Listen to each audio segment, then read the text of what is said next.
Hello race fans, welcome to the season finale of the Porsche Esports Sprint Challenge Canada, live here on Apex Racing TV and the Porsche Canada Motorsport Facebook page.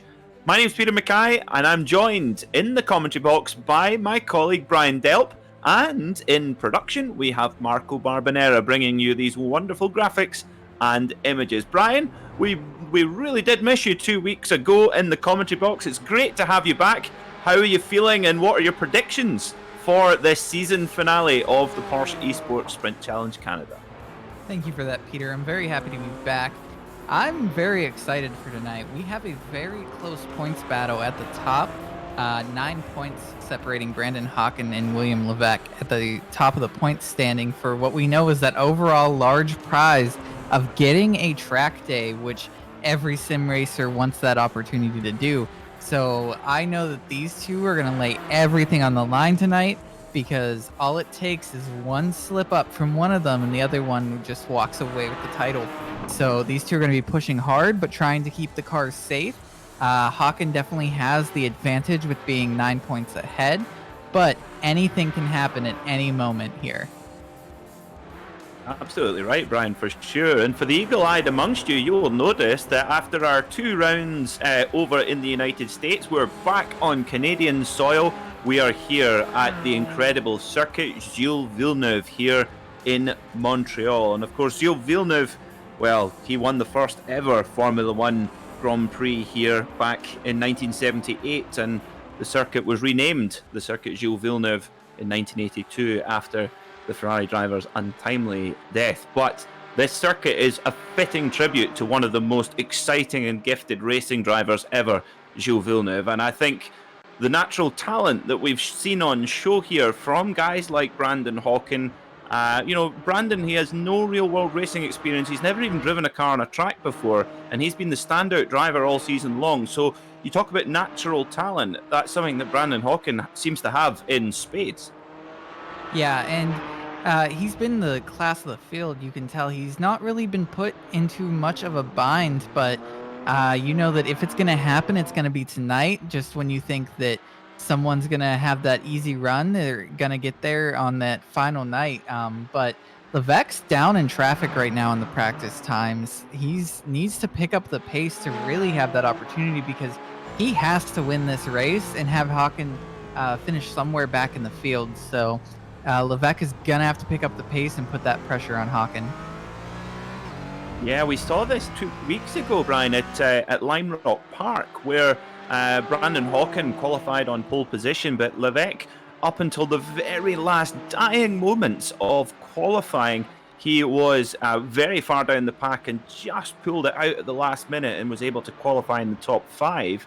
So perhaps Levesque, that's what he's planning. I was watching their times closely during practice, and interestingly, their outright pace is very similar. But what was really impressive was the consistency of Brandon Hawken's lap times. But Levesque, when he puts it all together, he can go quickly. Now, thanks to our producer Marco Barbanera, on the right-hand side of your screen there, you see all sorts of data about the weather conditions, etc. But the main one to look at is on the bottom of that list, which is the track temperature. 38 degrees centigrade track temperature. That is pretty high. So although we only have a 45-minute race, the drivers, their tyres will be getting pretty worn out by the end of the race. And also that slightly higher track temperature is going to actually reduce the grip, makes the track a little bit slippier. But before we get beginning, let's tell you, if you're brand new to the Porsche Esports Sprint Challenge Canada, first of all, welcome.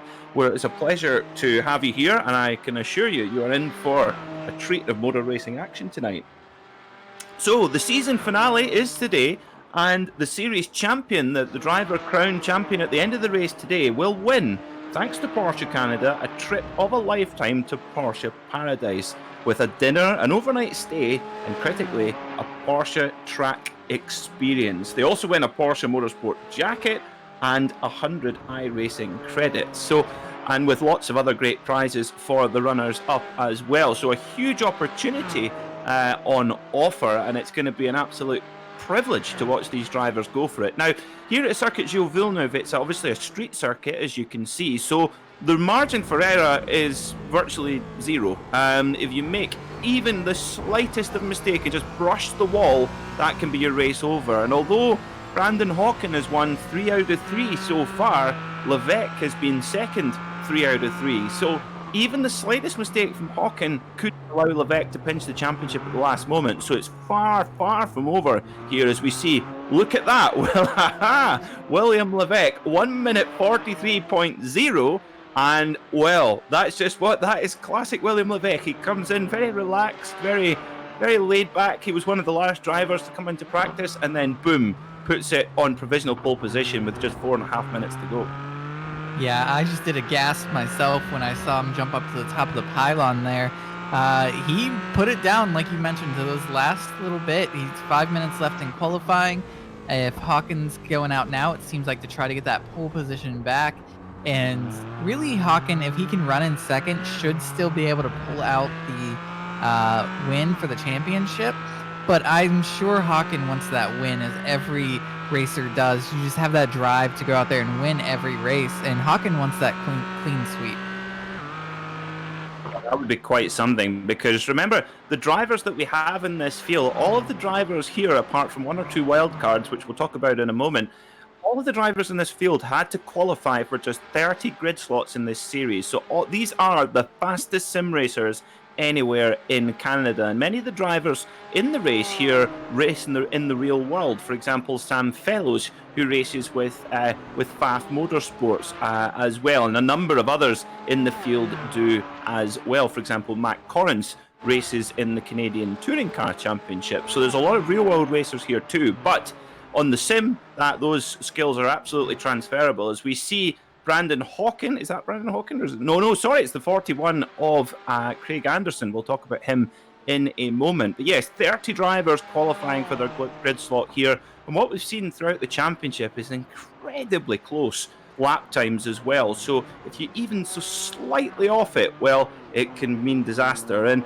Brian, I've been doing a little bit of mathematics, which is not my forte, but I've tried to keep it simple to basically play out our scenarios. So for Brandon Hawken, he can, if William Levesque wins the race, he can finish 4th and still take the title.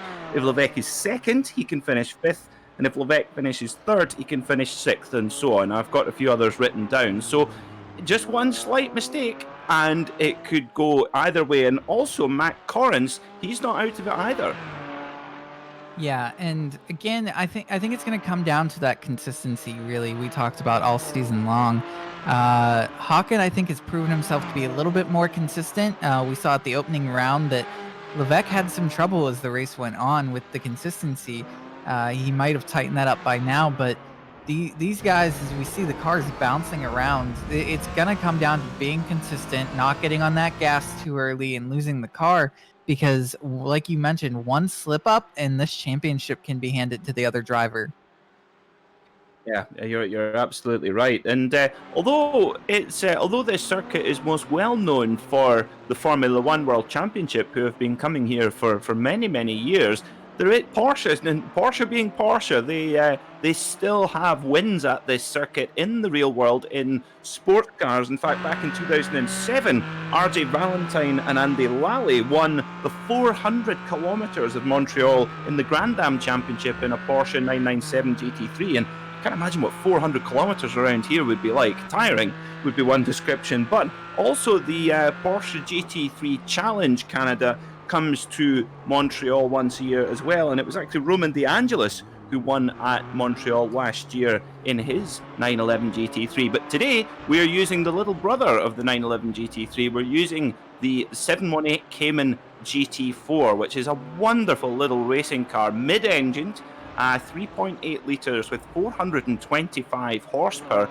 but shares a lot of componentry with the road car, the GT4 Cayman road car, that it is based upon. Similar gearbox, PDK 6-speed gearbox, but crucially it has anti-lock brake system and traction control, and they can be adjusted by the driver when they're setting the car up. And that's something I want to touch on, Brian, is the setup with these cars, because this is an open setup competition, so the drivers can set the car up however they wish. And in order to get the best setup, it requires a lot of practice time. And here at Circuit Gilles Villeneuve, as you mentioned, the cars hopping about as we see Corey Whiteman there going over the curbs in the number 9 FAF car. You get some huge air coming off these curbs. Yeah, and that bouncing around like we talked about, that unsettles the car where if you're on the gas too much at that point when you lose that traction, you're then going to lose the car. And so you have to be very meticulous with how you set the car up to be able to handle the bounces, and you know what your car's going to do to be able to predict when to get on that throttle or when to lay off of it so that you have true control of the car and the car isn't controlling you. Oh my goodness me. Well, there is a perfect example, folks. That Giuliano Romagnolo, the GOAT, as he's called on Twitch, that he wasn't really even that much out of shape there, and just one slight mistake on the curb, and whang, you're in the wall, and in a field this close. Well, it's you just cannot afford it. That wall there is known as the Wall of Champions. As that was Romano getting into the wall there as well. So that's what's going to be really, really tricky. Also here at Circuit Gilles Villeneuve, the long final straight coming into that final chicane, the Casino straight, comes out of a very slow second gear corner, a very slow hairpin corner. So the opportunity for drafting is significant, and we have the checkered flag, and it's William Levesque on pole by 1/10 of a second from Brandon Hawken. So, Brian, it is very much game on going into the race. Yeah, and I'm sure that Levesque is going to make it very hard for Hawken if he tries to pass him, because him making it hard on Hawken could cause Hawken to make a mistake, and that's where we could see Hawken fall back towards the field if that does happen. Oh my word, and just on the absolute last breath of qualifying, he must have got over the line by a second possibly, and Brandon Hawken pinches pole position. The only driver under 1 minute 43 was the same as practice, and he's pipped Levesque by 7/100ths of a second in qualifying. So I thought qualifying was done, to be honest, Brian, but Hawken must have got over the line by a matter of 2 or 3 seconds at the most. Yeah, and with that, he's the only driver to break into the 142s there. Levesque was close, but didn't quite get there. So Hawken finding that last little bit of speed. And as we saw, he was following another car there, getting a tow. So I'm sure that very much helped him towards the end there. You make a great point there. Yeah, the toe is something with an open qualifying session, that slipstream effect of the car in front of you breaking the flow in the air and giving you less air resistance. So, wow, that psychologically, Brian, that's gonna be big, because I'm sure Levesque thought that pole position was in the bag there, and Brandon Hawken, well, that is a heartbreaker of a lap, and that says a lot. So, our drivers are now coming to the grid, and they will be led around for one warm-up lap by the Porsche 911 pace car here on iRacing. So, Brian, why don't you take it away and run us through our grid order? So starting on pole, as we talked about, is Brandon Hawken, your points leader. In second is William Levesque, the driver that's 9 points behind him.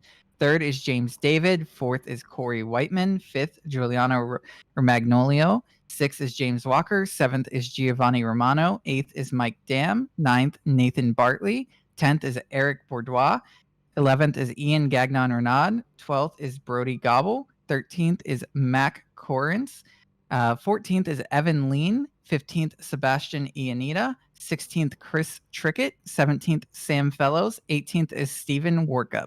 19th is Jordan Dion Gilbert. 20th is Jake Thompson. 21st, Dmitry Malkov. 22nd, Brian Carey. 23rd is Richard Hibbs. 24th is Tony Klusterman. 25th, Craig Anderson. 26th is Kevin Glass. Now, if there's any ice hockey fans watching, or NHL fans watching, if you're thinking, is that the same Craig Anderson who is the goalkeeper for the Ottawa Senators? It is the very same Craig Anderson, who is one of our wild card entries in this series. And Craig has run 2 or 3 of the races in this championship, and it's been a pleasure to have him on board here in the Porsche Esports Sprint Challenge Canada. And it's perhaps a good job that our producer Marco Barbanera is not in the commentary box, because he would find it impossible to be impartial because he is a huge fan of the Ottawa Senators that Craig Anderson plays for. Yeah, and like we've mentioned, it's so cool to see all these athletes getting involved. There are so many more hopping onto the iRacing simulator now because it's just become such a big thing during the quarantine time and with everyone being home. So it's just going to be such a great experience to have this a bigger view on iRacing. I have to say it's brilliant to see the number 9 of Corey Whiteman there. The number 9, a number ran by Faf Porsche in the IMSA WeatherTech Sports Car Championship. A wonderful looking car in the plaid pattern. Really, really cool car. And they, of course, number 9 is the car that they run. Faf is a bit of a powerhouse as we see over it. We're ready to go. Short pace lap. And we will be ready to go here for the final round of the Porsche Esports Sprint Challenge Canada. Will it be Levesque? Will it be Hawken? We're about to find out here at the circuit Gilles Villeneuve. Green, green, green. Here in the Porsche Esports Sprint Challenge Canada. Down they go into the Virage Senna. The Senna chicane. Brandon Hawken gets away cleanly with William Levesque tucked right in behind him in second. And Levesque is all over the bumper there, trying to force that mistake. Although, usually on the first lap, you want to try to make it a little bit easier to make sure you just get through. As we see back in the field, they are too wide through there. A few of the guys touching the grass a little bit, but everyone keeping it safe so far. And a car goes around. Now, who is that? I can't quite see the number there. Who is that has come off number 15? That is Richard Hibbs, who has come up. Oh, what a pity for him. And look at this. It's Hawken versus Levesque. It's going to come down to a straight fight. It looks like Brandon Hawken leading away as they head into. Look at the jump on those curbs. You've got to be very, very careful for track limits here at Circuit Gilles Villeneuve, because if you do cut the track by a certain amount, you will be given a slowdown penalty, which in a field this close in only a 45-minute race could be absolutely pivotal. Round the really, really slow, you feel like the car's going to cut out and stall around that hairpin, and then it's back on the gas, opening up all 425 brake horsepower from this flat 6 boxer engine. Wonderful noise, typical Porsche noise down the back straight there as they head down to the final chicane for the first time of the race. And look at Levesque, he's right in the draft. Yeah, do you think maybe it would be better for Hawken to let Levesque by if he's pressuring so much, just because Hawken can finish back in that 4th place position even if Levesque wins? That maybe fighting Levesque this early in the race isn't the greatest thing to do, because you can sit there and be more patient having that points lead. It's going to be a fascinating dynamic to see play out, Brian. I think for sure. I think for Levesque on that topic, I think for Levesque, if he wins and Hawken is second, that isn't good enough. He needs Hawken to finish 4th. He needs Hawken to finish 5th, my apologies. So if I was Levesque, he actually really needs to slow the pace down, because if this little 3-car breakaway here with the 89 of James David, if they break away, that's no use for Levesque for the championship. So he'll need to almost try and fight as much as he can with Brandon and try and slow the pace down and hope that Romagnolo and Corey Whiteman are able to catch up, because that's what he needs to win this championship. Yeah, that's just why I think that it's such a hard dynamic. While everyone wants to come in the points leader, you then got to start thinking of all these different scenarios that can play out, because you mentioned that gap behind 3rd place where he could settle in there and still finish with the championship. But I think we all know you just want to win the race. So it's just such a hard thing that messes with you that you got to be so careful here. As we see, it's the number 4 of, is that Stephen Warkup?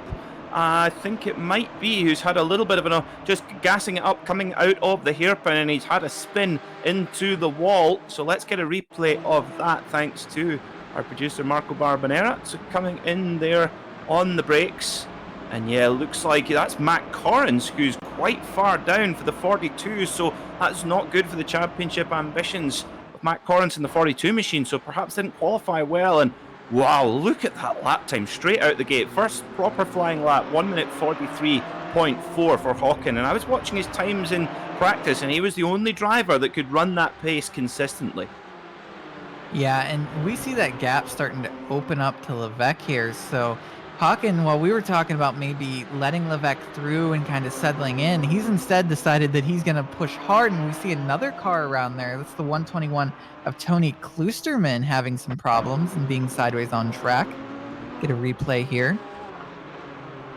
He's got Craig Anderson behind him, the goalkeeper. And is he able to defend as well as Craig? Oh dear, just loops it. Now this is a car with traction control, with anti-lock brakes, but it's still a race car. It's still a thoroughbred, and if you don't treat it with respect and finesse, it will disagree with you. And that's the thing, is you have that feel, and these best drivers are able to get the maximum out of that car. As we see, oh no, more problems for the 121 of Kloosterman. So not a good final day of this championship for him. But I think you're right, Brian, that Brandon Hawken, for him, if he keeps stretching, if he keeps leading, he's just going to stretch away from the people who could pinch the championship from him. So he's delivering all he needs to do so far. Yeah, and again, another thing though you got to wonder is, we talked about the track temperature and the possibility of burning off the tires here. So maybe the Levesque is just being comfortable right now because Hawken could be burning up some tires, but it's really hard to tell with it being this early in the race, but that's still another possibility that could be happening here. Look at those lap times at the front. If you look on the left-hand side of our screen, 1 minute 43.2 for Hawken, exactly the same for Levesque, and well, James David not far behind as well. Wow, this is the pace is really, really hot at the front, and like you say, this is they're really stretching it out right now. So we see this mid-pack battle. There's Romano in there as well, and I'll have to say I must be impartial, but the 00, that is my favourite livery. I mentioned it before. That's exactly how I would spec my imaginary Cayman on the Porsche configurator. Yeah, the creativity that these guys have on their schemes are just such a cool thing. It's so nice to have trading paints that you can put your paints on this car however you want to design it, whereas real life it's a little bit harder wrapping everything, but the way that the creativity shows through here is just such amazing, as these guys are having a really tight battle here with being nose to tail with one another. Yeah, this is so close, and with this 718 Cayman GT4, it's incredibly close to the road car that it's based upon, and it actually is only 100 kilograms lighter than the road car, with minimal kind of weight saving, just the interior stripped out really. And it's hard to say 425 horsepower is underpowered, but relative to the weight, it does mean that you've got to make sure you keep your momentum up, and that's something that Brandon Hawken has been so good at. As we see Levesque, is Levesque going to have a look here? The number 144, William Levesque, he's really hassling Hawken now, but Hawken is just, I can't recall him making a mistake, not only this race, but the entire championship. He's just been flawless. We see, oh, big wreck. Oh, that's Matt Corrins. Matt Corrins third in the championship. That's huge for the championship. Matt Corrins in the 42 has been caught up in a wreck. Let's get another look to see what happens. So he's in front. Oh, it looks like he gets a bit of a nudge. He gets one nudge, and then, oh dear, gets nosed in there beside the 27 of Jordan Dion Gilbert. Oh dear, dear, dear. So that's not good. Oh, and what's happened to Craig Anderson? Oh, amazing. Amazing evasive driving there from Craig Anderson. But that's not good news for Matt Corrins, because Giovanni Romano is not far behind him in the championship, and neither is Nathan Bartley also. So, well, all happening here further down the field. Yeah, and while we look back up towards the front, if you look at the gap from third to fourth right now, third place is basically a second now back from Hawken there. But if you go all the way back to fourth, it's 5.5 seconds is the gap. So we talked about Hawken having to finish fifth place if Levesque ended up winning, for Levesque to be able to win that championship. And at the pace that's being set right now, that's definitely not going to happen unless Hawken ends up looping it.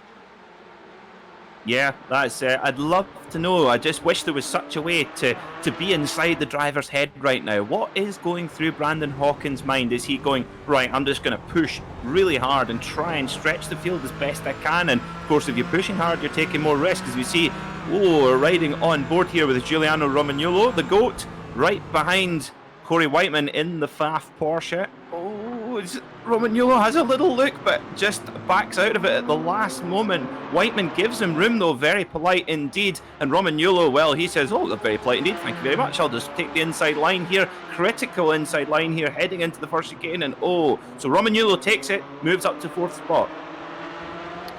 Yeah, and looking at some of the movers of the race so far, our biggest mover, who would have thought, is Craig Anderson, up 5 positions. And then next is now Ian Gagnon-Renaud is also up 5 positions now, making a pass. And then you have Jake Thompson, who's up 4 positions. And that's really it, because after that, it just goes down to 3s, 2s, and 1s. So not a ton of movement going on right now. Oh, look at the back of Corey Whiteman's fast Porsche. I know it's a tough lumberjack design, but that's had a lot of contact on the rear. Now, who are we looking at? Oh, no! No, it's my favourite looking car, the 00 of Evan Leon. Oh, no! Oh, it's not looking configurator fresh now. Let's see what happens with him. The red car with the gold wheels, very cool indeed. Oh, what's happening? He goes for a big look. Oh, and just loses it again. You mentioned it, Brian. That unsettling of the car going over the curbs, it's so difficult to master. And going back to Corey Whiteman, he's got a lot of damage on the back of that car. So I wonder who's been giving him the love tap going into some of the corners. Yeah, you have to use the curbs to be able to really make up time here, because if you don't use them, then you're not really going fast enough. But using them, that's the risk that you take, because it unsettles that car so much that it becomes so easy to just loop it. We saw there, he ended up going nose first into a wall. Other times, you'll loop it right in front of someone, and then, or you'll be the person behind when someone loses it right in front of you with nowhere to go. So it just makes it really difficult, but you have to use them to have the speed to make it around here. Yep, that's where the setup here will be completely different than what was required, say, in round 1 at Mosport, for example. Completely different circuit. And also Lime Rock Park, last time out, it's like almost like a go-kart track compared to this big Grand Prix beast. So yeah, completely different challenge altogether, but it is the curbs that are just so... Look at that, Brandon Hawken there. He's the smoothest driver, one of the smoothest drivers I think I've ever seen, and he's still launching it over the curbs, but he cannot break William Levesque. You look at Hawken's lap times, and they are just robotic consistency. But oh, poor old Whiteman getting bullied around again, and Mike Dam's there in the number 93. But yeah, for Levesque, he is not letting Hawken break away for sure.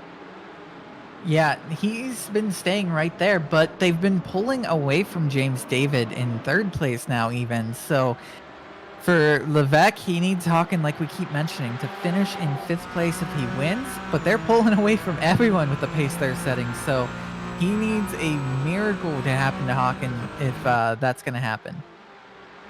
I think, yeah, the first thing he's got to do is try and make a pass, but that's so tough. I mean, it looks like he's just hanging on to the pace of Hawken, but it takes half a second out of him on that lap, so maybe a slight error from Hawken. We've seen Hawken being under the 1 minute 43.5, and Levesque with a 1 minute 43.3. That's really, really quick here. So let's have a look. Eric Bourdois going into the final chicane. What's going to happen here? Is he going to get a tap? Oh, just gets a little bit of a tap, but has to take evasive action there. And they're all over the place. No one's taking the line there. Sam Fellows in the background as well. All happening, but well, this has been the story of the championship, hasn't it, Brian? I have it down here in my notes. Hawken versus Levesque. That's the story of the championship so far, and well, that story is continuing here. And these guys have been so impressive, haven't they? Yeah, just the consistency shown to be able to constantly be the two running up front with the huge skill that we have in this series, because as you mentioned, everyone had to qualify for this series. So for them to not only qualify, but then be the two front runners almost the entire time just shows how consistent they've been with one another. But we know that Levesque wants that win. Even if he doesn't get the championship, getting a win in this series is still a huge accomplishment. So we know he's pushing right now for that. Oh, and Richard Hibbs in the 15, his car looking very second-hand. He gets one rub on the wall, ping-pongs the other way, and that's Kloosterman in the background. He is able to avoid it, and oh, that looks like that's Richard Hibbs' day over. But back at the front, well, I have to say, regardless of the championship outcome, I think we're going to be treated to another Levesque versus Hawken classic here at Circuit Gilles Villeneuve. But further down the field, well, they always say the mid-pack is the fiercest. Well, there you go. This is the battle for 10th place, and my goodness me, it is a fierce one here. You've got Whiteman in there, damn. Who else have we got? There's who else have we got? We've got Romano in there also, the 97 of James Walker too. So huge big battle here. Also Nathan Bartley too. Yeah, the middle of the fit pack is always where you find the cars that are usually grouped together because everyone's so consistent in that area with one another. That's about where you find people with that same just skill level at a certain track. So it looks like here we see all of these guys. They're nose to tail right now. You make a mistake, someone's right there to get inside you to take that position away. So you have to run consistent. I always think that running mid-pack can be harder sometimes than running up front because up front you usually can get a little bit of a gap if you're very good at a track. Whereas if you're mid-pack with everyone, you're all about that same. So you have to drive even more consistent so that no one can get past you. Oh, as we see, that's the 27 there of Jordan Dion Gilbert. So problems for him as well. He looks like he's had a big contact, and that's probably an example of you don't even need the slightest. You only need the slightest damage on the car, or the slightest mistake, sorry, and you're ended up with big damage. It's interesting the point you make about, as we see Ian Gagnon Renault going for the inside of Giuliano Romagnolo, and looks like he is going to get it done going into the wall of champions chicane. He does. Good move there. Yeah, it's interesting the point you make about how it's harder in the mid-pack. I totally agree. I once interviewed Catherine Legg, the former IndyCar and Champ Car driver and now sports car driver. She says, trust me, the guys at the front in the Ganassi and the Penske cars, she says, I'm not going to say they have it easy, but they have it easier. She says, if you're trying to get a car that shouldn't really be there into the show for the Indy 500, she says, trust me, that is not a comfortable experience. Yeah, it's just the mid-pack is where, like I mentioned, you see the guys running up front. They're very good at that track, or their car is very good that day. So usually their car feels so good that they're able to just make the turns properly, be able to get down on the power when they need to. But the mid-pack is where maybe the car is not perfect. Something's a little bit wrong with it, and everyone's driving about that same areas. So you have so many cars just bunched up in one area and laying a blanket over them, basically. So you have to be so consistent with your car with what you have at that time. Just looking at further down the field, with some of our drivers now about 45 to 50 seconds or so at the tail of the field behind Brandon Hawken, and we're not halfway yet. So, Brian, I wonder if at some point during this race we are going to see lap traffic becoming an issue for Hawken and Levesque, and that is just the uncertainty that Brandon Hawken's not going to want. You got to think he's now thinking about the championship, and I'm sure he's been thinking about it for the last 2 weeks. But for now, you see our track map on the right hand side at the moment, nothing to worry about, but that gap is going to close down over the course of the race. So it'll be interesting to see if they reach them in time before the checkered flag, and also if it's going to cause an effect. But look at William Levesque. He's right there with Brandon Hawken, but hasn't been able to make a move yet. And look at that. They've dropped James David by 3.5 seconds already. So they're very much in a battle of their own. But this is going to be fascinating to see. For Levesque, he probably knows the championship might not be on, but he's going to go for this race. Yeah, and that's the thing where if you know that a championship is kind of out of the question at that time, then you just want to win the race. And they want to race clean. That's the biggest thing here. There are some drivers who, knowing that this is the championship fight right here, they will push each other. They will possibly wreck one another. But these two have had such good sportsmanship with one another and raced clean the entire time that I know that's not going to happen here. These two are going to fight as hard as they can while still keeping the cars clean. And if the other wins, the other wins. It's just such a great show of respect. But again, even if Levesque gets around, it's not enough right now. That's absolutely right. And of course, fourth place, 12 seconds back. Fifth place, 13 seconds back. So it's a big old gap back to the other drivers. As we see, Levesque, he's right on the bumper here. Amazing stuff as they go over the curves, but the exit of that corner is fraught with danger, and just one rub in the wall, and that can change not only this race, but this entire Porsche Esports Sprint Challenge Canada series. As you see, this is an amazing punch-up going on here between Whiteman, Dam, Walker, Bartley, and Romano. But Corey Whiteman in the Lumberjack Pfaff Porsche, he's defending with his big heart here. Amazing stuff. Look at the back of that car. It's had a lot of rubs and a lot of attention, but it's a tough old Lumberjack car. That it's holding holding strong from the 93 of Mike Dam right now. Yeah, and as you see these cars really as we're on board here and we're going through some of these turns, there are areas where Dam is faster, but he's not able to make that pass because he's not inside enough. And then once you're so close to going into a turn, you have to back off extra to make sure you don't hit the car in front of you. So it ends up slowing the person down behind. So you have to be very meticulous on when you go to pass so that you don't cost yourself time. Yeah, you're absolutely spot on. Now, we're here at Circuit Gilles Villeneuve in Montreal, and I have a little story for you, Brian, actually, about how there was a wine shop that opened up in Scotland in the borders where a lot of the best Scottish racing drivers have hailed from. And it was two friends who started up a wine shop, and they were huge racing fans, and they didn't know what to call their wine shop, but they were massive Gilles Villeneuve fans and Ferrari fans. So they decided, well, Villeneuve is a French name, so we'll call it Villeneuve Wines, and it is still in business 35 years later. It's always interesting on the way that racing affects life outside of the track so much. As we see a pass going on here from Levesque jumping to the inside of Hawken going into the turn. We'll see what happens as they come around. Hawken has a preferred line in the second turn there, and I don't think Levesque is going to be able to make the pass.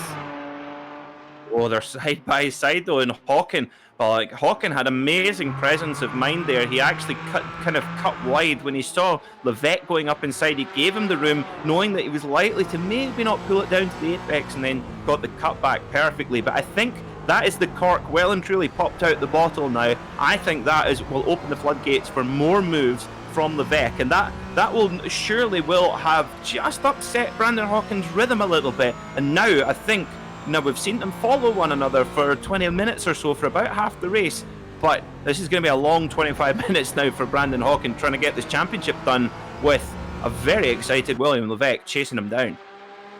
Yeah, and it's again, you've got to be very meticulous on when you go to make that pass, because we saw that he had the advantage on the first turn, but after that, there were a couple right-handers that let Hawken get right back in front. So you have to know where exactly is the passing area and set yourself up to be right on the bumper heading into it.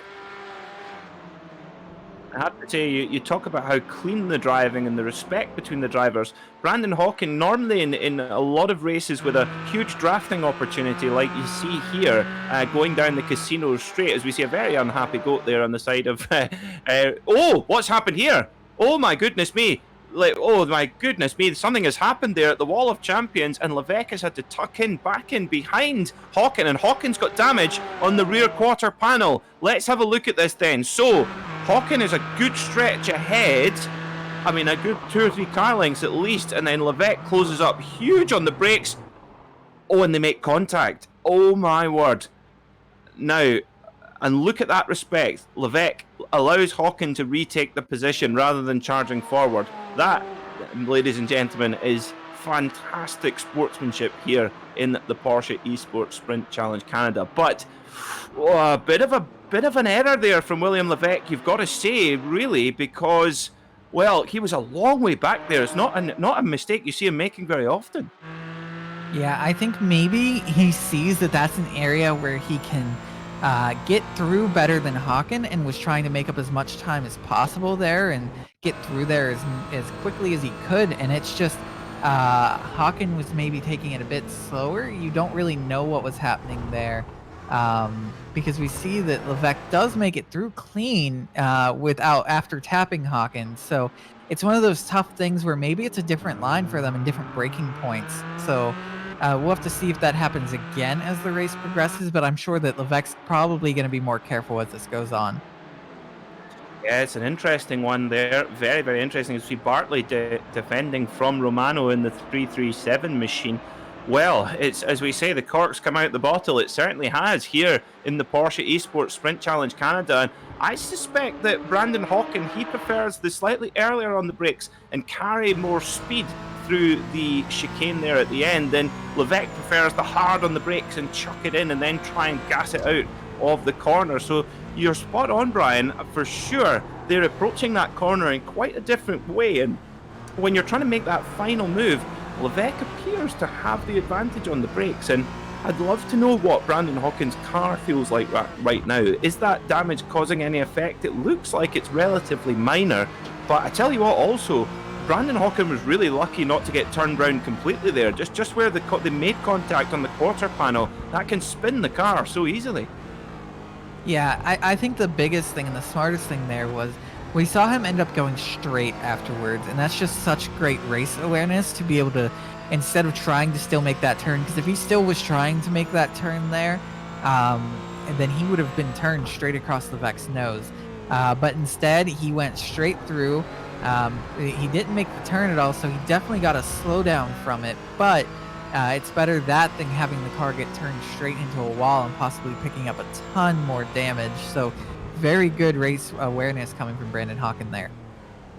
Yeah, you're absolutely right. Really, really good awareness. I totally agree with you. And that awareness there, almost more than any fast lap time, that could have won or lost him the championship. It was that big a moment, and that's what champions are made of for sure. But here goes Levesque. He's in the draft again, and you've got to take your hat off to Hawken. Now, he's not weaving about to try and break the toe. He's going straight and fair. Really, really impressive from Brandon Hawken. And Levesque definitely taking it easier on the brakes there, but he's right on the gearbox of Brandon Hawken. This is fantastic, Brian, and this is what we've been absolutely spoiled with over the last 8 weeks in the last 4 rounds of the Porsche Esports Sprint Challenge Canada. I was speaking to some of the team from Porsche Canada, and they were saying it's bittersweet. We're really looking forward to the season finale, but we're kind of sad that it's going to be over already.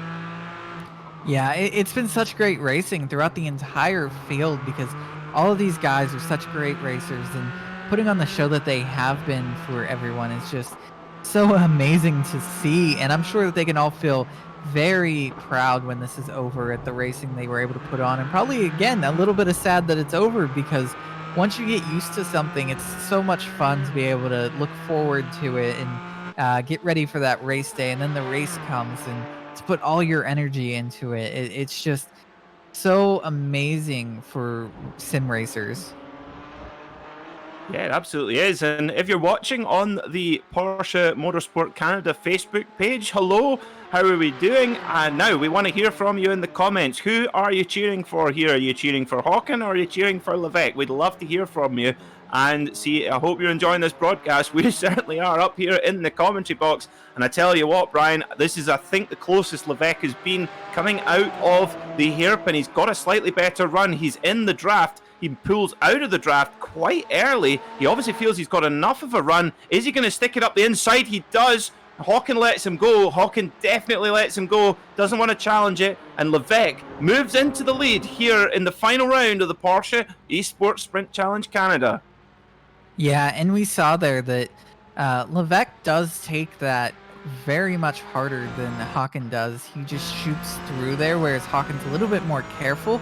And I mean, that's a spot where it's very easy to wreck. So being very careful isn't a bad strategy, especially when a championship is on the line and you're okay with finishing second if that's what it comes down to win the championship, because overall winning the race doesn't get you anything, whereas winning the championship is where the real prize is. You're absolutely right. People remember champions. They don't remember race winners. They remember champions. And I'm sure that is on Brandon Hawken's mind right now. This will be interesting, though, if Levesque is able to pull away, or will Hawken just follow him, or will Hawken go, no, I want a clean sweep. I want that mental trophy on my mental trophy cabinet. But this is where we see inside the mind of these particular racers. But we've seen Brandon Hawken be so sensible, so perfect, and so flawless with his performance so far that he might well be the point now where he just follows William Levesque home. We'll see. It'll be interesting to watch. You see, Mike Dam, he's got some serious damage on the front of his car. That looks like the front end's been pushed right in. And looking at the condition of Whiteman's car, I suspect these two cars have been trading paint with one another. Yeah, it looks like the Dam has not been able to make that pass there. As we see a big battle going on here now. These guys are fighting so hard here for these middle positions, and it is important because points, no matter where you finish, you do get some sort of prize, but it is tiered to where you finish. So these guys are fighting for points in the mid pack because it could move them up or down the list where the final standings are and what prize they end up getting. Oh, that was so close as they go 3 wide. Romagnolo, Whiteman, Dam, they're all coming down towards turn 1 now. That was so harsh there. Romagnolo was really fast out of the hairpin, got the move done, and then Whiteman, look at these look like Demolition Derby stock cars, Brian. Look at that. You see I suppose white paint doesn't help, but my goodness me, this is amazing stuff. This is a great battle to watch. Yeah, I'm not sure Whiteman's going to be very happy right now because he got forced out during that turn. He wasn't quite clear, and Giuliano kind of forced him out there with that pass. So we'll have to see how Whiteman ends up feeling about that. Yeah, and that's the thing on a street racing course as well, is that, as Romagnolo goes really, interesting. So he was well ahead, and then Whiteman and Dam got by. I did wonder how he got such a boogie out of that hairpin, and that is why, because he'd run wide. So that's interesting. So Romagnolo takes the position back, which he had before the previous lap mistake. But Whiteman, Dam, and Bartley, they are not for giving up as well, and that's almost brought them back it's brought the goat back into the shark nest. Yeah, and another thing, these guys all fighting is letting the cars ahead of them pull away from them, as we see that 4th place is 6 seconds ahead almost. So that's a very large gap. So basically they're going to end up fighting just for 5th. And if you look up front, Levesque has pulled away from Hawken also. So some big gaps happening here towards the end of this race. So but I'm sure we're not done seeing these passes happen, especially right here in this mid-pack, because that is a huge battle there for 5th, all the way back through 10th, really, that are possibly still in play to get this 5th position.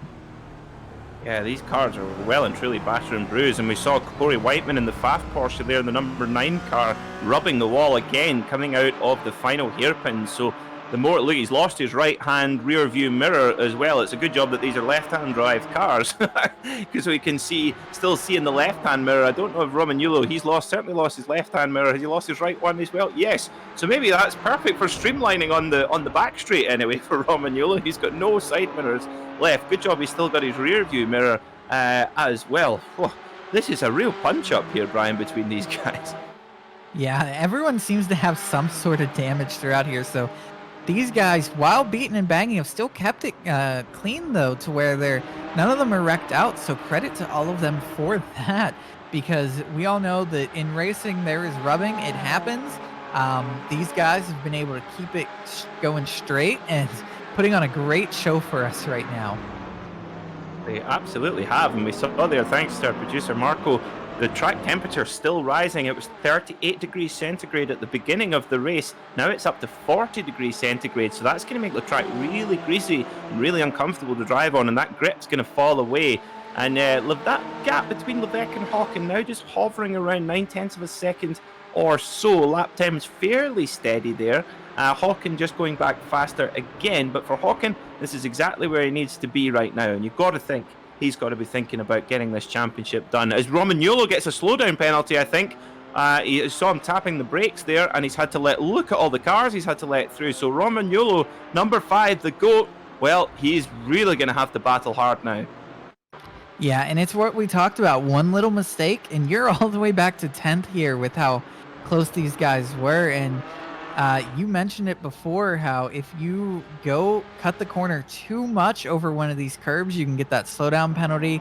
And it looks like that's just what ended up happening there. And he loses a ton of positions from it.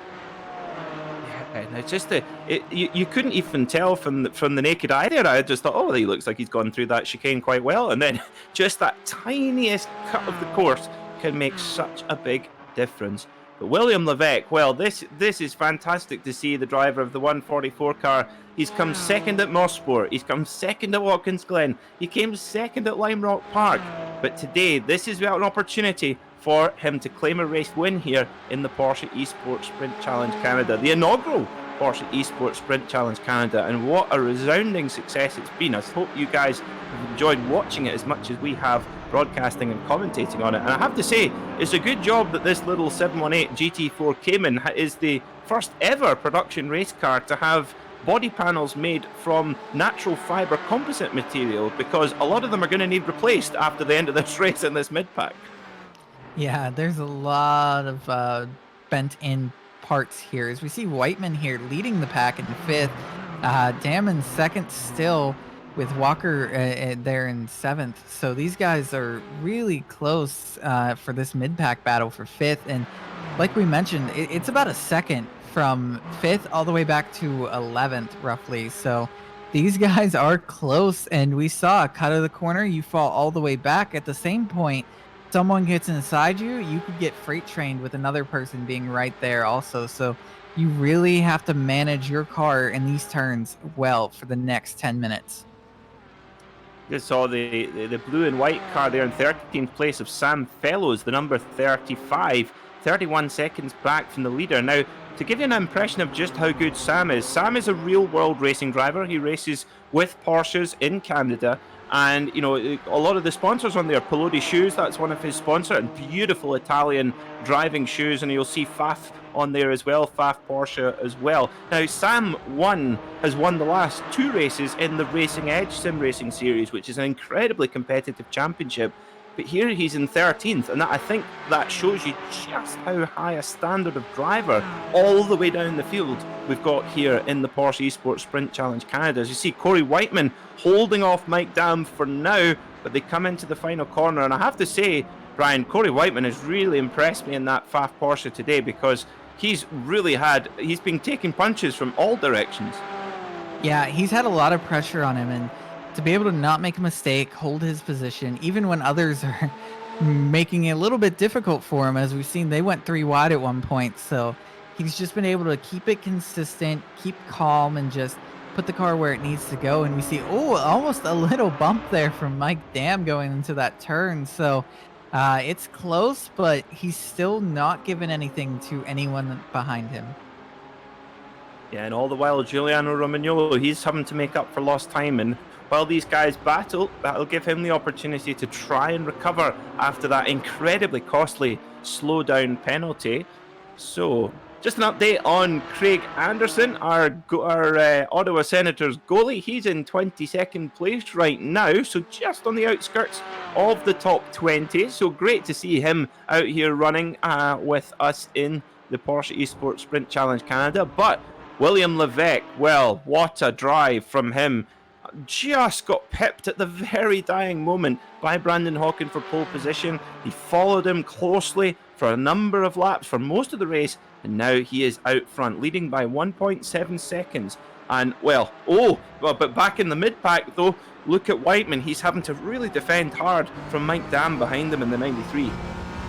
Yeah, and as we talk about some of the movers here, our biggest mover of the race right now is Jake Thompson, back in 11th. He's up 9 positions here. Now he's up in 10th. We're up 10 positions, actually. So that's your biggest mover of the race. Started in 20th and has moved all the way up to in the top 10. What happened here to Giuliano Romagnolo? I wonder, did he rub the wall slightly? Maybe, or we'll see. Oh, he's had another slowdown penalty. I don't believe it. Oh my goodness. And I tell you what, to the naked eye, Brian, those look like no problem at all. It just shows you how harsh the track limits are here at Montreal at Circuit Gilles Villeneuve. Yeah, it's always one of the hardest things for us to see on broadcasts also is where that line is for these guys to be able to hit that line well or get that slowdown penalties. So you never know if it's a mechanical thing, but you just have to assume that he's running that line so close to the edge that he's sometimes getting the time penalty, others not. So it's always that fine line in sim racing of knowing where that edge is and never going past it, but going right up to it to make sure you're making as much time as possible. Yeah, it's amazing. I tell you what, if real world racing stewards were as strict as iRacing stewards, I think we'd have a lot of races that would end up quite differently. I think, Brian, these iRacing stewards, they are mean. They can be really mean. Sometimes you're going around this track and you go through the chicane. You think, oh, I got that just perfect, and they're like, slow down for 2 seconds, and you're like, oh no. So we've got 5.5 minutes left of this race and the season here in the Porsche Esports Sprint Challenge Canada, and William Levesque in the 144 machine is leading Brandon Hawken, your championship leader, the number 99, by 1.6 seconds. And if they finish in this order, then that will mean that Brandon Hawken will be the champion here in this series. And well, he's been absolutely flawless. And I was reading his iRacing profile yesterday, Brian, and it says, I had a fantastic quote on there. He says, "I'm probably the only Canadian who doesn't like ice hockey. However, racing's pretty good though." Yeah, that's you know, hockey's such a big thing there. We talked about Craig Anderson being in this race, and but motorsports has become a big part of Canada also now. As we thank Porsche for putting on this series here, and it's just so amazing that motorsports is becoming such a big deal in so many different countries around the world that it's really just a global phenomenon at this point, and it's just so amazing. Did indeed, and of course Porsche have been Porsche's history is just, as you see, Sam Fellows getting a little bit rubbing there with the 86 of Sebastian Ionita, and well, some of these cars, the paint jobs that they started with are very much modified now. But yeah, Porsche, throughout their entire history since the 1950s, Porsche and motorsport have just gone hand in hand from the early days of the 550 RS Spider and the original 718 RS as well. And, you know, Porsche have always been up there in motorsport, particularly with sports cars. And ever since it really started to emerge, Porsche have really been on board with the movement with esports and its importance and its significance in the motor racing ecosystem. And I have to say, this it's been an absolute privilege to commentate on this series, which sadly only 3.5 minutes left. Brian, I think I might be shedding a tear in a moment. Yeah, and here in this mid pack, they've actually spread out a lot from one another. They were all the way from 5th to 11th, was within a second of one another a couple laps ago.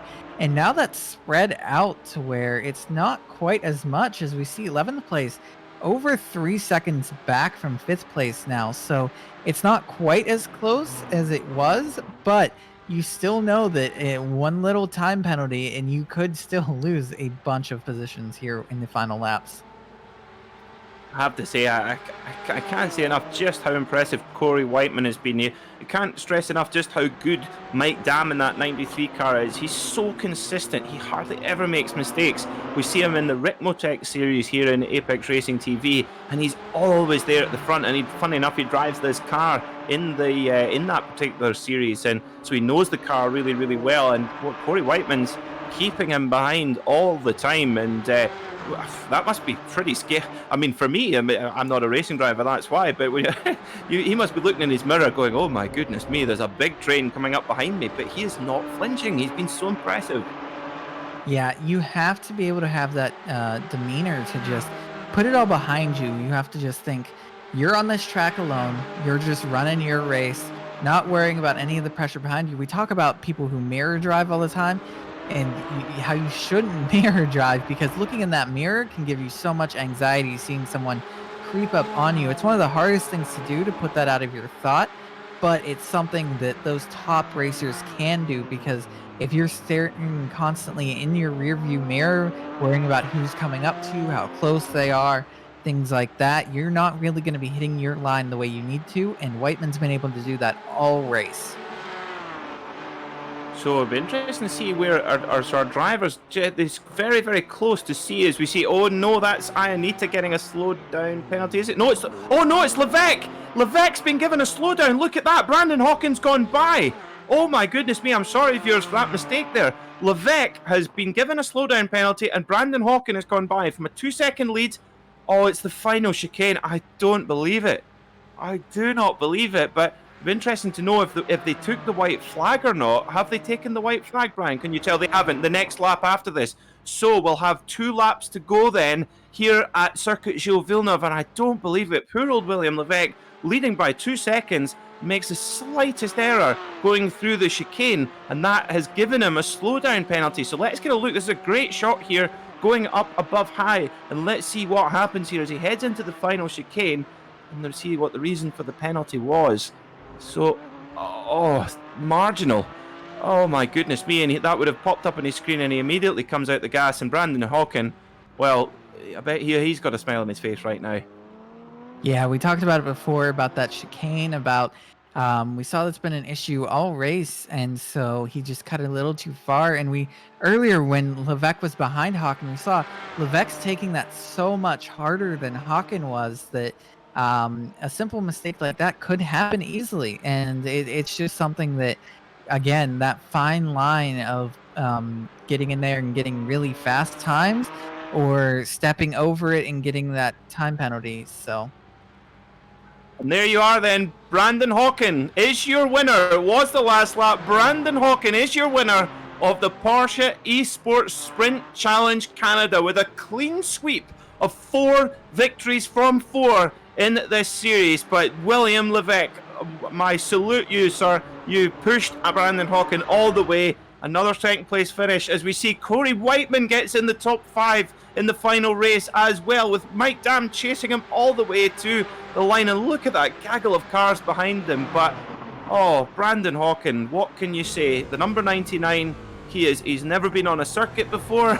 He's never driven a racing car before, and he is driven like a true champion, and he is your Porsche Esports Sprint Challenge Canada champion, and he will be going for the Porsche experience of a lifetime, and will get to fulfill a lifelong dream to drive a sports car on the racetrack. Congratulations to Brandon Hawkins. What do you think, Brian?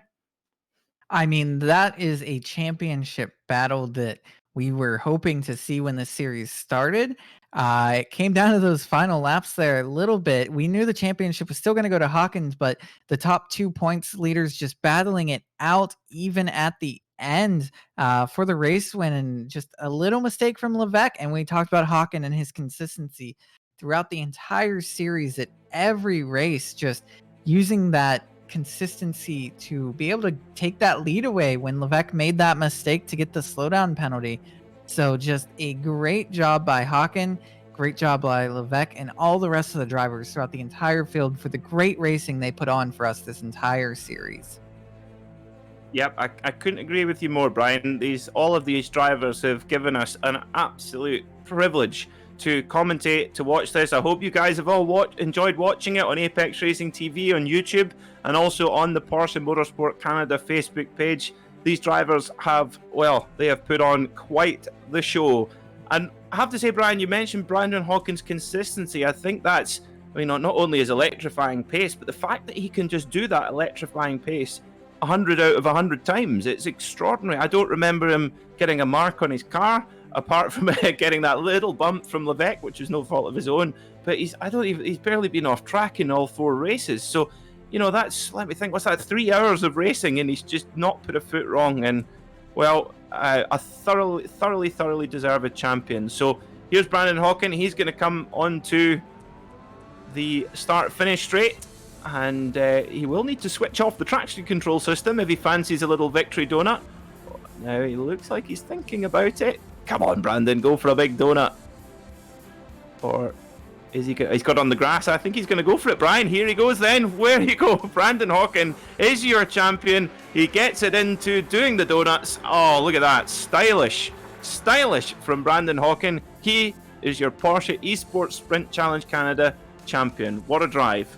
So we'll just be in just a moment. We'll get our race results up for you, and we'll tell you how all the drivers finished out the day here at Circuit Gilles Villeneuve. So your winner then, Brandon Hawkins, winning his 4th race from 4, winning by poor old William Levesque by 1.1 seconds. William Levesque so close to claiming that victory, but just faltered at the last moment. What a pity, but a brilliant result for him. Four second places in a row for William Levesque. James David, a really impressive podium for him in third. Fourth was Ian Gagnon Renault.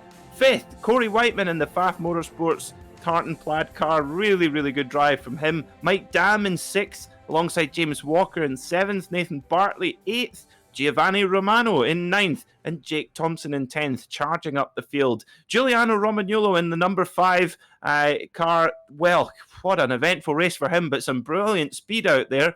In 12th was Eric Bourdois. 13th, Sebastian Ianita. 14th was Brody Goebel. 15th, Brian Carey. 16th, Stephen Warkup. 17th was Dmitry Malkov. 18th, Matt Corrins, one of our championship contenders, just dropping off. 19th, Sam Fellows. Evan Leon in the 00. 20th. 21st was Chris Trickett. 22nd, Craig Anderson. 23rd, Tony Klusterman. 24th, Jordan Dion Gilbert. 25th, Richard Hibbs. And finally, Kevin Glass in 26th. So let's have a look if we have any of our drivers here to come to speak to us. And we do. We have our champion, Brandon Hawken, here to join us in the commentary box. Let's get him in here for a chat. Brandon Hawken, congratulations. You are the champion of the Porsche Esports Sprint Challenge Canada. How do you feel? Hey Peter, thank you. Man, this is pretty awesome. Yeah, it's been a great series, and yeah, I'm just really happy to be able to take home that prize. It's something that I've wanted to do my whole life, so it's yeah, it's really awesome. Well, it's very thoroughly deserved. I mean, I honestly can't remember you putting a foot wrong in all 4 races, so it's been incredibly well deserved. Now, there's 2 things I want to ask you about. We'll start with the bad news first, and we'll go for the good news second. The bad news was that about halfway through the race, when what was going through your mind when you got that little tap from the behind from William Levesque going into the final chicane? It was a little bit scary for sure. Yeah, of course, it's always gets a little bit hairy when you get tapped under braking. But yeah, Will was really good. He waited for me to clear my penalty there that I got, and yeah, it was just a really good race. I think my breaking points were probably a little bit earlier than his, so yeah, they kind of came together. And but yeah, no big deal. He was really fast, and yeah, I'm just that that slowdown that he got at the end surprised me pretty bad. So yeah, like it's amazing racing with him all season, and everybody. Well, it certainly took us by surprise as well. I nearly nearly had a heart attack here in the commentary box seeing William pulling over, but oh, it was all going on. The better news was in qualifying. Tell us about qualifying. We'll go all the way back to qualifying. How many seconds did you have spare when you went over the line to set that final lap, which of course nabbed pole position by such a small margin? I think it was about like 8 or so seconds. Yeah, I didn't like plan anything out or anything, but yeah, like I saw the timer going down. I was like, okay, I can get one more in, and that just happened to be the one. So I was really happy about that too. Now, I understand you're not the biggest fan of hockey and one of the very few Canadians not to be. So it's good news that the prize for this event is not a pair of tickets to go to a hockey game, but quite honestly, it's a better prize. You get to go and drive a Porsche on track. How are you feeling about getting on track for the first time in such a high performance vehicle? I mean, it's gonna be incredible. Like that's like a once in a lifetime opportunity, really. I'm just so thankful for everything Porsche Canada and Apex V2R have done to make this happen. And yeah, it's just I don't really like know like once it sinks in, it's probably gonna be like even better. But yeah, I'm just really excited to like whenever that happens to be able to get behind the wheel of a Porsche. That would be amazing. Well, I sincerely hope you enjoy it. You thoroughly deserved it. Clearly put in a lot of preparation and delivered an amazing championship. Brandon, congratulations. Now, before we have you live here on the Porsche Canada Facebook page and Apex Racing TV, who would you like to give a shout out to as our champion?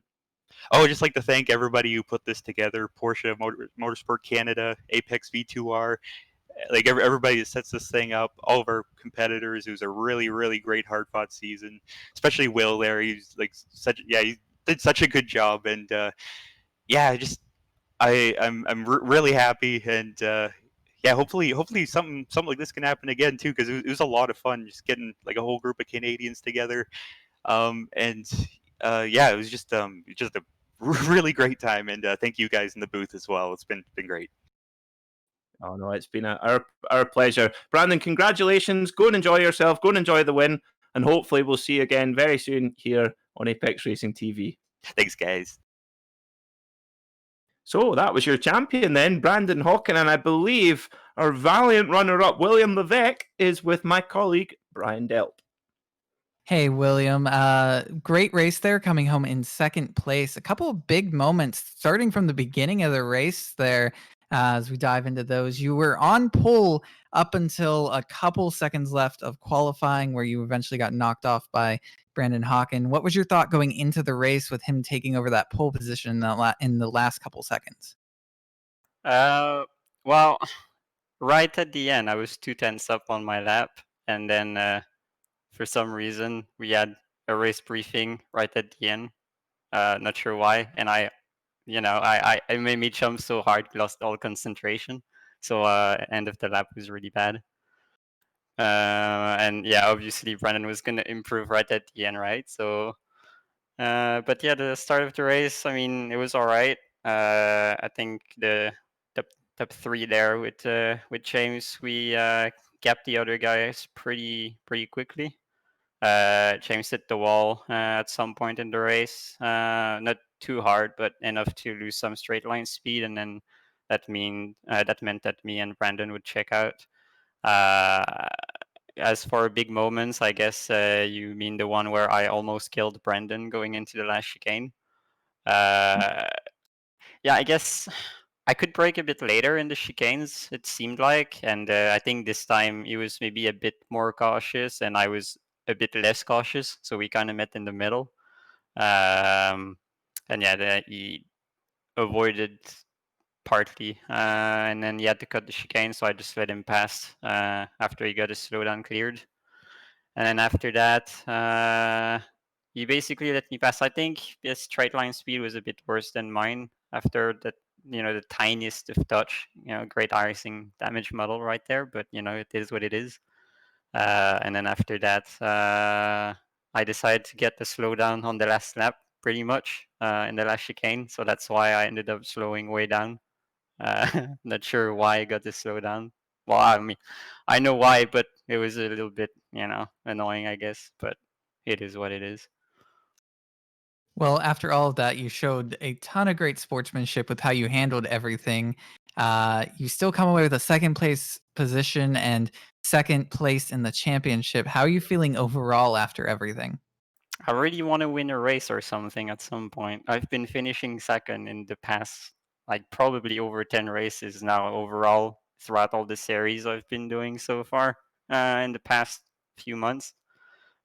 So yeah, but you know, it's all right, I guess. Well, still a great job in the championship. Is there anyone you want to give shout outs to while we're here on the Porsche Canada Facebook page and the iRacing Esports Network? Well, I'll send my cheers to Brandon for the great fight throughout the season. Very tough competitor, as we've seen. So it was quite nice to go up against him. Very fair as well. The other guys I've battled with throughout the season. Once again, very fair racing with everyone I've come across. Other than that, I'll thank Porsche, obviously, for organizing all this along with Apex V2R. And, I'll send my cheers to obviously my guys at NX Racing and our sponsors, CMU and V Racing, and you guys as well, ARTV and the French broadcast at the SFTV. All right. Well, that is your second place finisher in the race and the championship, William Levesque. And again, congratulations to William. Thank you. So finally, we've got our third place finisher completing the podium very nice and neatly. We have James David in the commentary box. James, congratulations on clinching a podium spot on the very last race of the season. Tell us about your time out on track today. Yeah, thank you, Guy, for the stream first, and thank you for being there. Yeah, I was happy with the qualification. I put a lot of time the last 2 weeks to be able. I was aiming to try to steal one race from Brandon, like William said. We try both to steal a race. So I was pretty happy. I was able to keep with them, but I just hit the wall a little bit, and that damaged the car enough to not being able to follow them on the straight.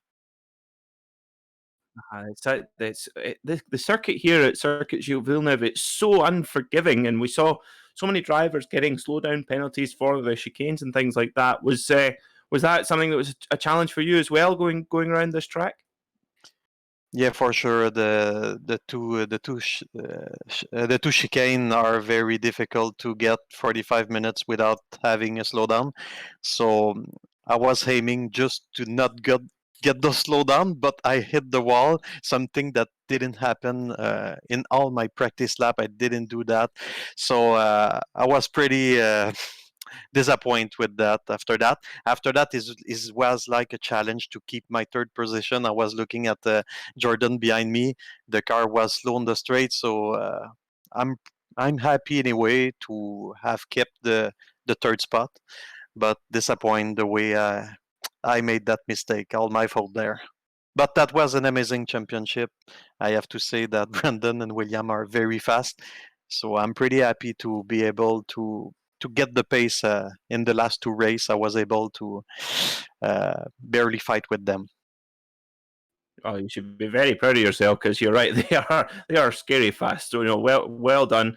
Now, before we let you go, and while you're live here on the Porsche Canada Facebook page, the iRacing Esports Network, and Apex Racing TV, who would you like to give a shout out to on the broadcast?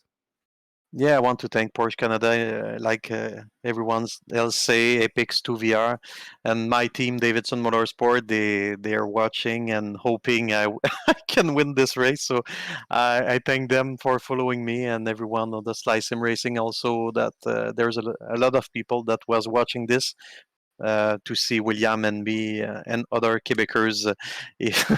So I thank everyone that made this up. This is an amazing opportunity, and I hope there will be other Porsche challenge like this. Well, you certainly held up the honour of the Quebec province for certain. No question about that. So you should be very, very proud of that. James, thank you so much for coming to join us in the commentary box, and hopefully we'll see you up here on Apex Racing TV before too long. Thank you. Good evening, guys.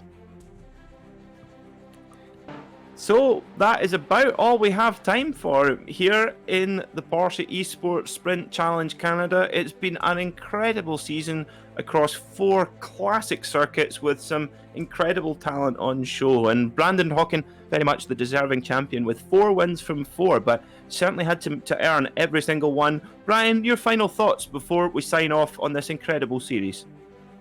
My final thoughts are what a great series of racing we just got to see and experience. I mean, from the throw of the green flag at the first race all the way to the checkered here, we had great racing just all around. We saw great sportsmanship between Levesque and Hawken especially, along with many others, and just the ability that these guys had to push these cars as hard as they can while still keeping it clean for most of the events. It's just a testament to who they are as racers and the skill that they all have. Even with our guests that we had in the series that maybe aren't avid sim racers, but they still put on a great show for all of us and we all got to experience it. And that's a big thank you to them. And again, congratulations to Brandon Hawken on being able to pull out the win in the championship. And he now gets to go have that fun track day that we all dream of having. I have to say I'm incredibly jealous, but very, very pleased for Brandon Hawken that he's going to go and enjoy a great day on track in a Porsche, and I'm sure that will be a whole lot of fun.